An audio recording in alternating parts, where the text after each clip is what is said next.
Capítulo 3. Los trastornos del sueño, un verdadero problema. Nuestros sueños son nuestra única vida real. Real o no, la verdad es que de nuestros sueños depende nuestra vida.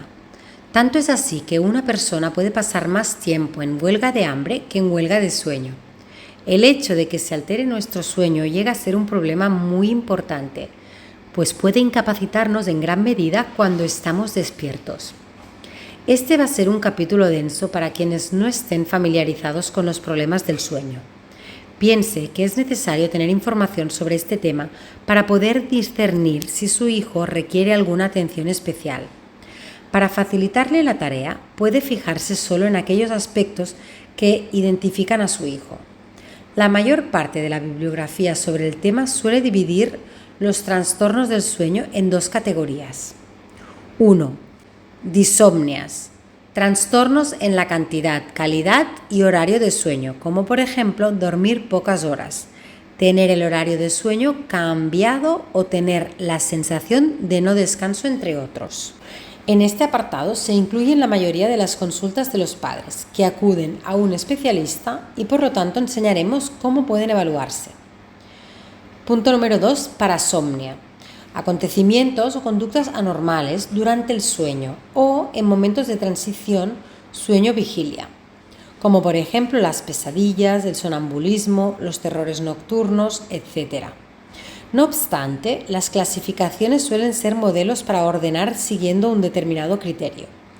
Como estos criterios suelen cambiar ya sea por la evolución del conocimiento de la materia, ya sea por las diferentes teorías sobre ella, pueden encontrar, si consultan otros manuales, otras clasificaciones diferentes más o menos detalladas, pero igualmente válidas. Trastornos más frecuentes del sueño infantil. 1. Disomnia, trastornos en la cantidad, calidad y horario de sueño.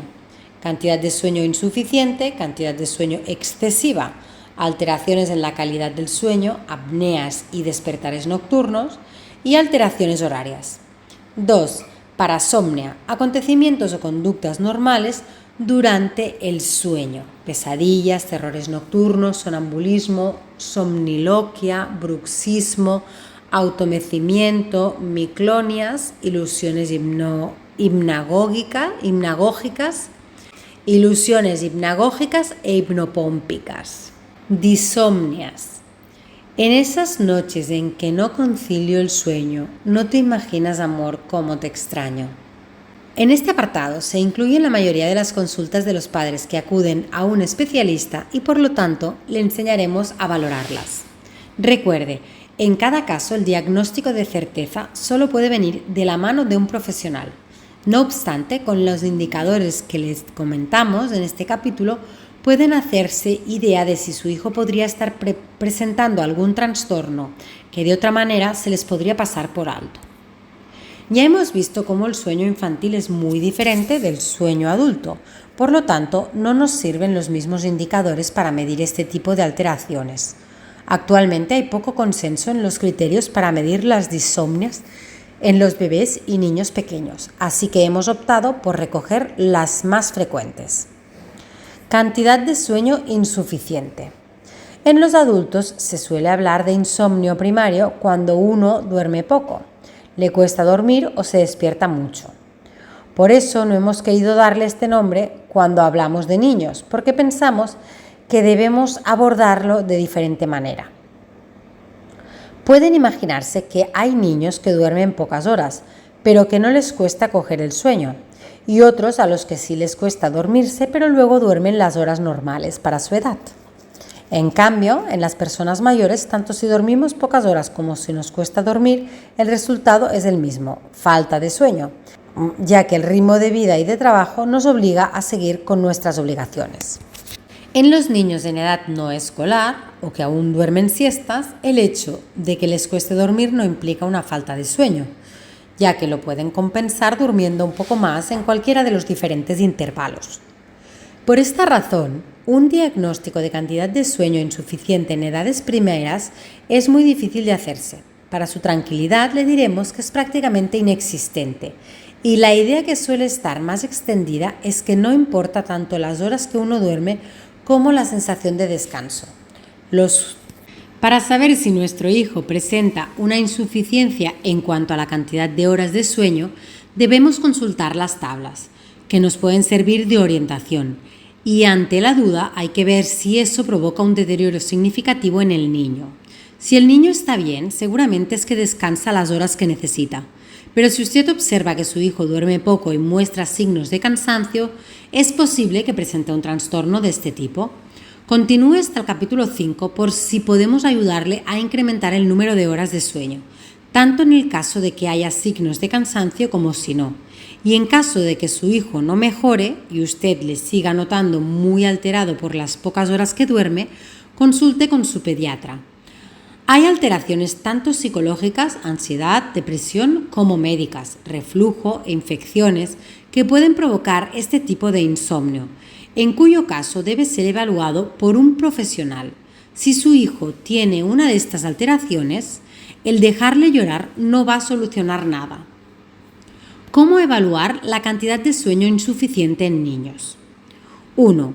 El niño presenta una reducción importante del número de horas de sueño, estándar para su edad durante al menos un mes. 2. Esta reducción del sueño o la fatiga diurna asociada provoca en el niño un malestar clínicamente significativo, irritabilidad, somnolencia o deterioro de alguna área o actividad del individuo, pérdida de interés por los juegos, por relacionarse socialmente, falta de atención o concentración, etc. 3.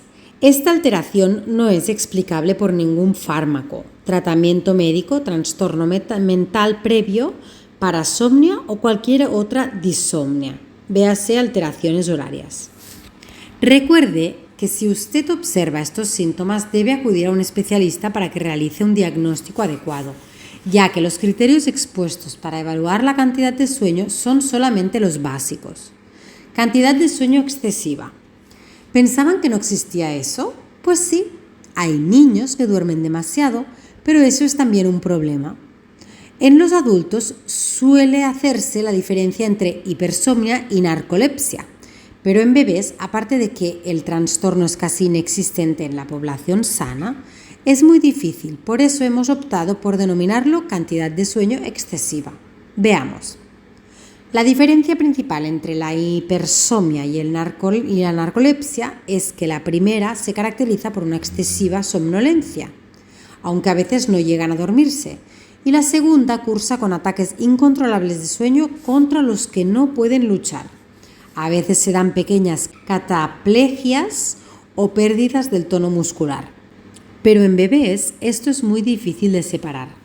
¿Cómo sabe si su hijo se duerme por excesiva somnolencia o porque es un ataque repentino de sueño?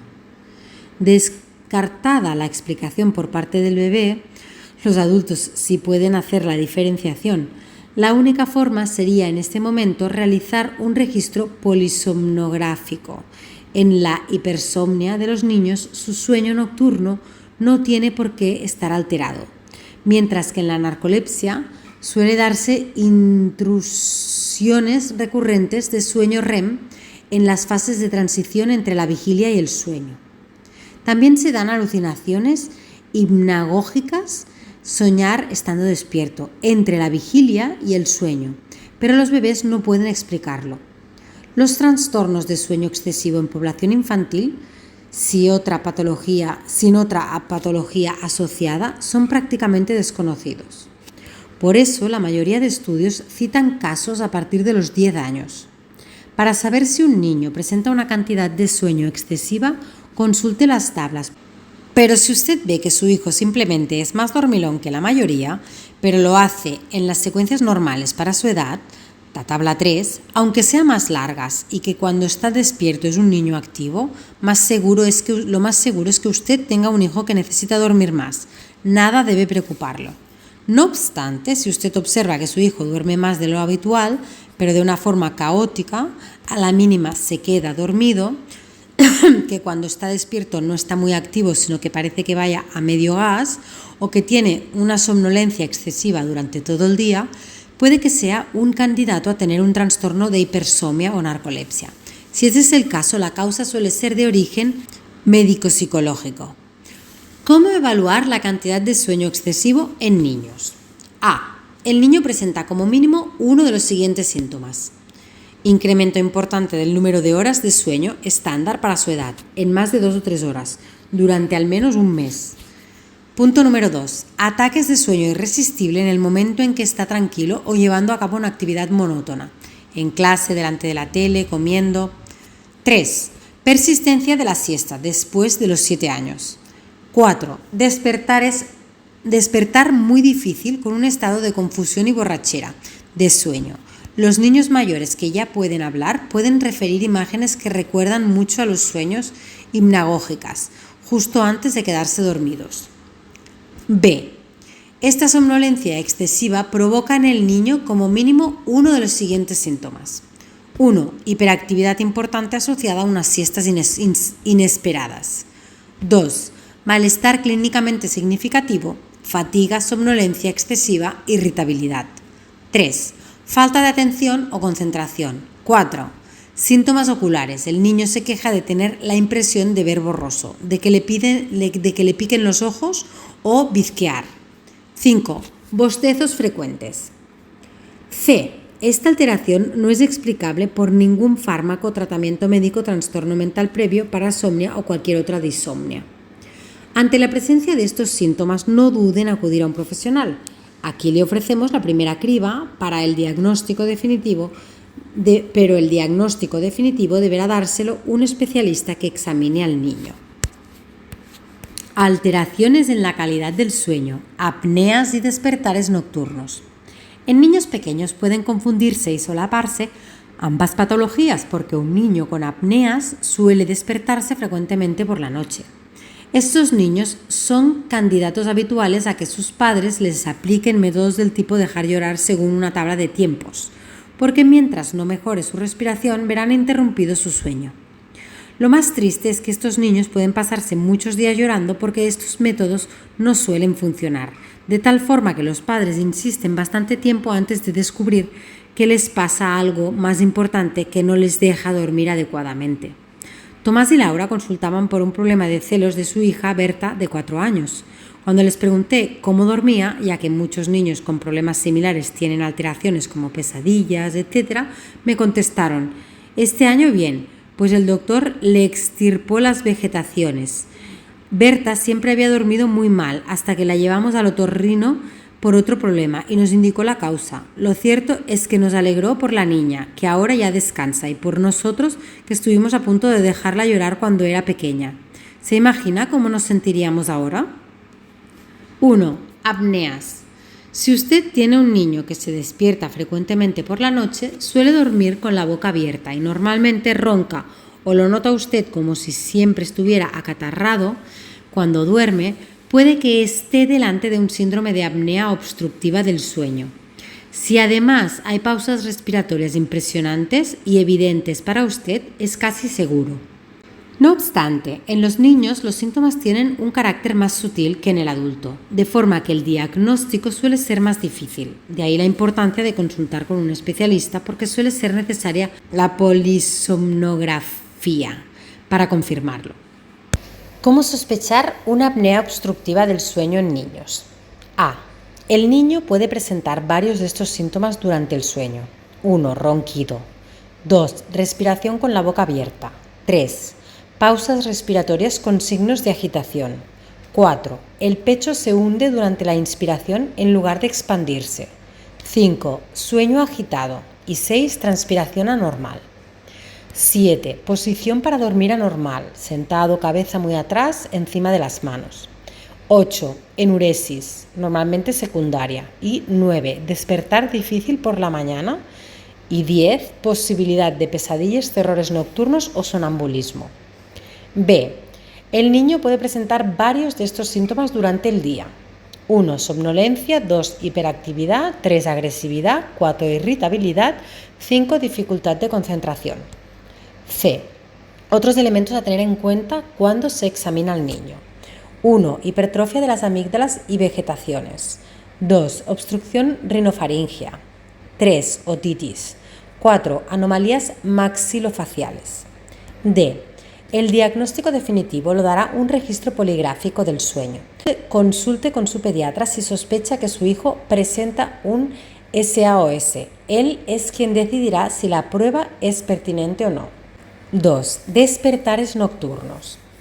Todos nos despertamos durante la noche. Ese no es el problema.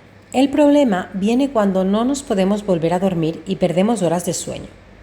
En los adultos suele también llamarse insomnio de mantenimiento, para diferenciarlo del de conciliación, que es el que presentamos cuando nos acostamos y no podemos dormirnos. Normalmente en los adultos tan solo es de un despertar por la noche, en el que a veces pueden volver a coger el sueño y otras ya no. Va ligado siempre a una patología tanto médica como psicológica, porque los adultos ya saben volverse a dormir por la noche, y si no pueden conseguirlo es debido a algún problema. En los adolescentes, a partir de los 11 años, puede darse patrones similares a los de los adultos, que seguramente también responderán a problemas de tipo médico o psicológico, ansiedad, pesadillas, pero también puede darse más de un despertar. ¿Por qué? Se supone que a partir de estas edades se da un aligeramiento del sueño profundo. Este se reduce en la primera parte de la noche, con lo que su sueño será más ligero y por ende puede despertarse con el más leve vuelo de una mosca. Pero, ¿y los niños? Ya hemos visto cómo hasta los 3-4 años los despertares pueden considerarse parte del desarrollo normal del niño, porque éste aún no ha aprendido a controlarlos. Es solo a partir de esas edades cuando podemos sospechar un problema, o en el hipotético caso de que durmiera perfectamente toda la noche y a los 3 años dejara de hacerlo. Imaginen un niño de 15 meses que no anda. ¿Tiene un problema? Pues sí. ¿Nunca ha andado? Seguramente no. Pues si nunca ha andado, seguramente no, ya que hasta los 18 meses puede ser normal. Pero si un niño anda desde los 10 meses y a los 15 deja de hacerlo, llévenlo a su pediatra enseguida. Veamos un ejemplo. Ángel tiene 12 años. Desde hace meses cada noche se despierta 2 o 3 veces sin saber por qué y le cuesta mucho volverse a dormir. A veces hasta 1 hora y media. El resultado es que la mañana siguiente no rinde en clase, porque desde las 11 que se acuesta hasta las 8 que se levanta apenas puede dormir 5 o 6 horas interrumpidas en varios periodos. Este sería un caso de verdaderos despertares nocturnos o de problemas en el mantenimiento del sueño. ¿Por qué? Porque cumple las 3 premisas fundamentales para ello. ¿Cómo evaluar los despertares nocturnos en niños? 1. Niños que ya sepan volverse a dormir solos. 2. Que esos despertares impliquen un malestar clínicamente significativo en el niño o un deterioro de las actividades de la vida diaria y, sobre todo, 3. Que no haya una causa evidente que lo provoque. Pero imaginen los siguientes casos. Carlos, de 6 años, se acuesta hacia las 10 de la noche y tiene despertares por la noche a la 1, a las 3 y a las 5, que le duran casi media hora, curiosamente coincidiendo con la apertura, afluencia máxima y cierre del local nocturno que tiene debajo de su balcón. ¿Usted haría un diagnóstico de despertares nocturnos o insomnio de mantenimiento? No, porque hay una causa evidente. Eric tiene 4 meses y se despierta varias veces por la noche desde que nació. A veces se duerme rápido, pero otras permanece despierto un buen rato. Por la mañana, Eric está feliz y contento. ¿Haría un diagnóstico de despertares nocturnos? No, porque el niño aún no ha controlado nunca sus despertares. Hay que darle tiempo para que lo haga por sí solo. Tampoco hay malestar en el sujeto, que es otra premisa básica. ¿Cuándo podremos decir que nuestro hijo tiene insomnio de mantenimiento? Difícilmente eso se va a dar antes de los 3 o 4 años. ¿Por qué? Porque el sueño es un proceso evolutivo y hasta que un niño no haya superado la edad para aprender a controlar sus despertares nocturnos, no podemos decir que sus despertares son patológicos. En el caso de que sean patológicos debido a enfermedad médica o alteraciones psicológicas, acudan a un profesional. Su pediatra puede ayudarlos a elegir lo más idóneo en cada caso. Pero si lo que pasa es simplemente que su hijo se despierta por la noche porque aún no controla esos despertares, vea las recomendaciones que le hacemos en el último capítulo. Alteraciones horarias. Palabras como el jet lag o cambios de turno empiezan a ser muy frecuentes para determinados trabajadores que se ven sometidos a continuos viajes transoceánicos o a guardias y horarios nocturnos. Los niños no suelen verse sometidos a estas alteraciones tan frecuentemente, pero también pueden presentar alteraciones horarias, tanto en adelantos como en retrasos de fase, que pueden repercutir en un sueño.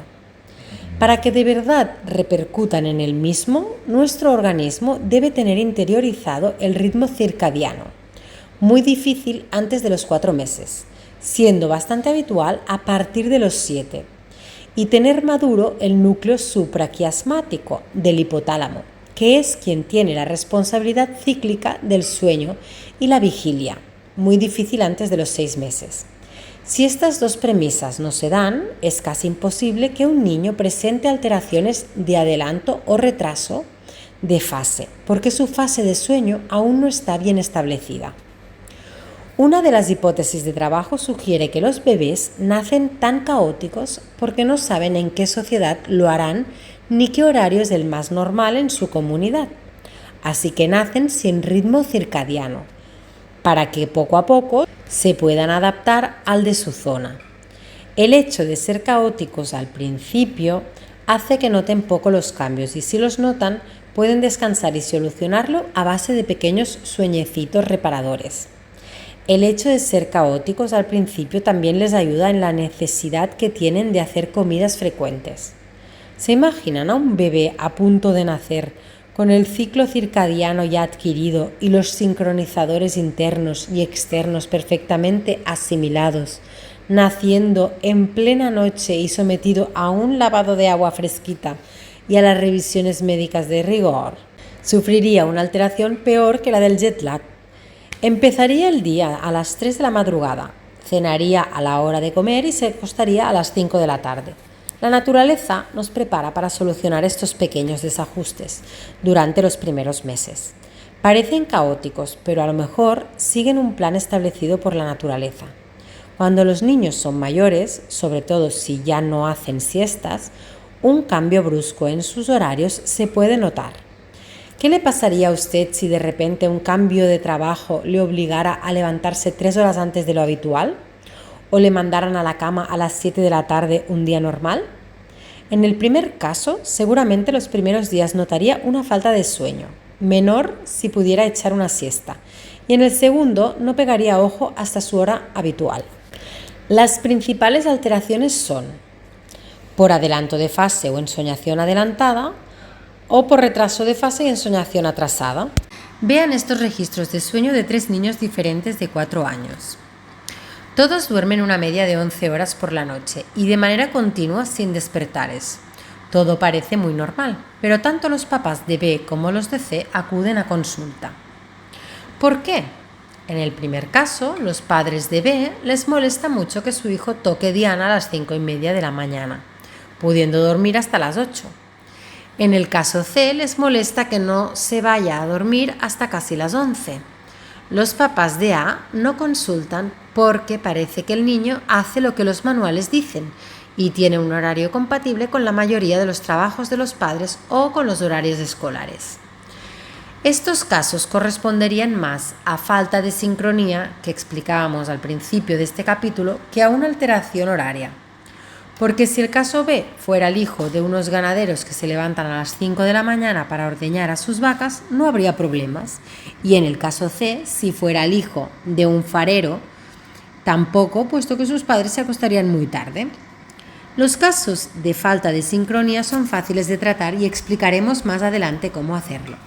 En principio, se trataría de respetar el horario que hace el niño e intentar modificar en unos 10 minutos cada 2 o 3 días.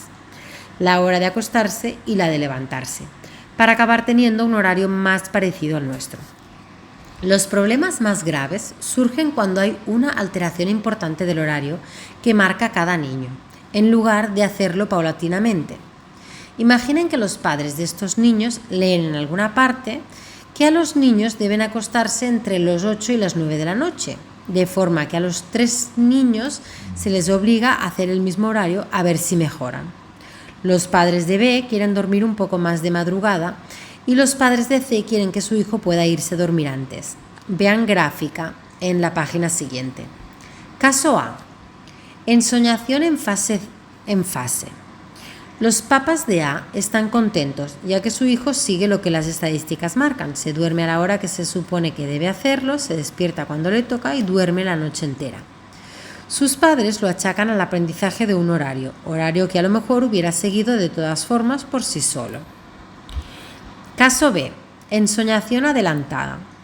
El hijo de los señores B, al llegar a la hora en que normalmente se acostaría, 19 horas, sigue jugando. Sus padres le dejan jugar porque les han dicho que los niños deben ponerse a dormir hacia las 8:30. Que los niños, como la actividad le gusta, el niño continúa. El cansancio aumenta, pero no lo nota mientras juega, ya que se distrae. Sus padres creen que eso es mejor porque así descansará más después. Nada más empieza la rutina del bañarse y cenar, el cansancio le sobreviene y se pone muy molesto, inquieto e irritable. Sus padres están enfadados porque estos momentos que deberían ser agradables se convierten en un mal rato. Han hablado con los padres de A, que les han informado de la importancia de que sean inflexibles en las rutinas antes de ir a dormir, porque a ellos les ha funcionado muy bien. Cuando consiguen que se duerma, la felicidad dura poco, porque este niño a las 5:30 de la madrugada se despierta para no dormir más. Y eso que ahora duerme menos, apenas ha dormido 8 horas, cuando antes dormía 11. Los señores B desean que todo esto termine pronto. Los niños suelen autorregularse, los adultos no podemos por horarios laborales.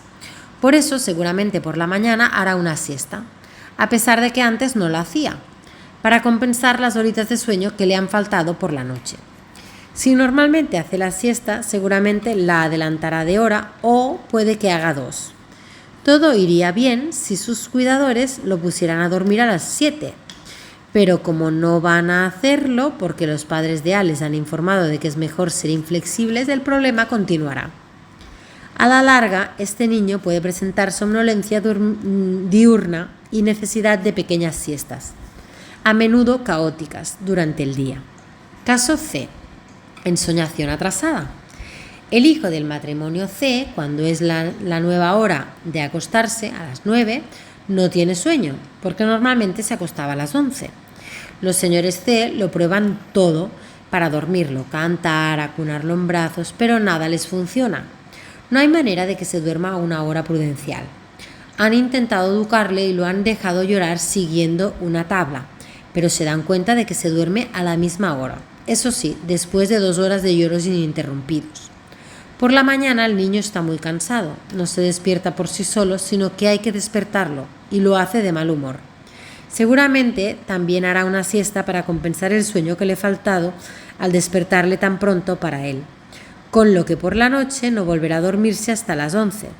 Si le prohíben hacer siesta, estará muy irritable al anochecer, con lo que puede que le cueste más dormirse o que se duerma antes, hacia las 21 horas incluso, pero al cabo de una horita se despierta la mar de fresco y no se duerme hasta las 24 horas. A largo plazo, aparte de presentar somnolencia diurna y necesidad de alguna siesta durante el día, hay estudios que opinan que se puede producir una alteración de los ritmos biológicos normales de temperatura corporal y melatonina. ¿Cómo evaluar la ensoñación adelantada en niños? 1.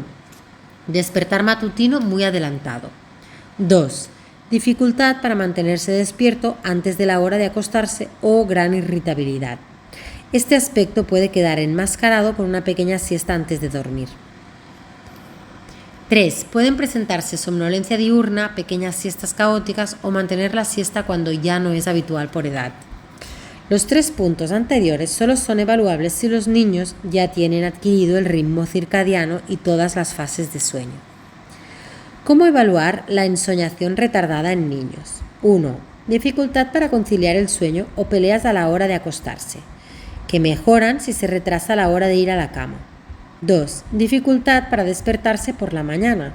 Suele mejorar si se le deja dormir libremente lo que quiera. 3. Pueden presentar somnolencia diurna, pequeñas siestas caóticas o mantener la siesta cuando ya no es habitual por edad. Los 3 puntos anteriores solo son evaluables si los niños ya tienen adquirido el ritmo circadiano y todas las fases de sueño. Tanto la ensoñación adelantada como la retardada se pueden confundir con niños que duermen poco. Véase página 106. La diferencia más importante está en la causa. En las fases adelantadas o retrasadas, sabemos que el problema viene originado por una alteración de los ritmos del sueño, y en cambio no es así en los niños que duermen poco. ¿Y por qué se resiente nuestro sueño cuando se nos alteran las horas? El hombre es un ser cíclico por naturaleza, como gran parte de los seres vivos, aunque los periodos en cada uno son diferentes. Las plantas de hoja caduca tienen ciclos estacionales, al igual que muchos animales que hibernan, mientras que otros, en cambio, tienen varios cambios diarios, como los dondiegos de noche, cerrados de día y abiertos de noche. En el ser humano podemos distinguir principalmente 3 ciclos rítmicos. 1. Ritmo circadiano, 2. Ritmo ultradiano, 3. Ritmo infradiano. El ritmo circadiano quizás sea el más conocido. Es aquel que se alterna en torno a las 24 horas que dura el día, es decir, aquello que se repite cada día, como por ejemplo el sueño del adulto. El ritmo ultradiano es aquel más corto que se sucede varias veces en un mismo día, como la alteración de sueño lento y paradójico varias veces durante la noche. Por eso decimos que el sueño de los bebés es ultradiano, ya que se repite varias veces a lo largo del día, mientras que el de los adultos es circadiano, porque lo repetimos cada 24 horas aproximadamente. El ritmo infradiano es aquel más lento, que sobrepasa las periodicidades de 24 horas. El ciclo menstrual de las mujeres, por ejemplo. Volvamos por un momento al ciclo circadiano, aquel que se supone responsable de nuestro sueño y nuestra vigilia. Cuando nace un niño no tiene aún adquirido el ritmo circadiano. A nuestros ojos es un ser caótico que duerme y come cuando quiere. Pero eso es así porque debe ser así. Un niño necesita comer frecuentemente y el hecho de estar toda una noche durmiendo no sería lo más aconsejable. La naturaleza hace que todos los seres humanos, sin excepción, nazcan sin ritmo circadiano y sin la totalidad de las fases de sueño adquiridas. Si eso fuera una conducta desadaptativa o perjudicial para la especie, ya se habría alterado con tantos años de evolución.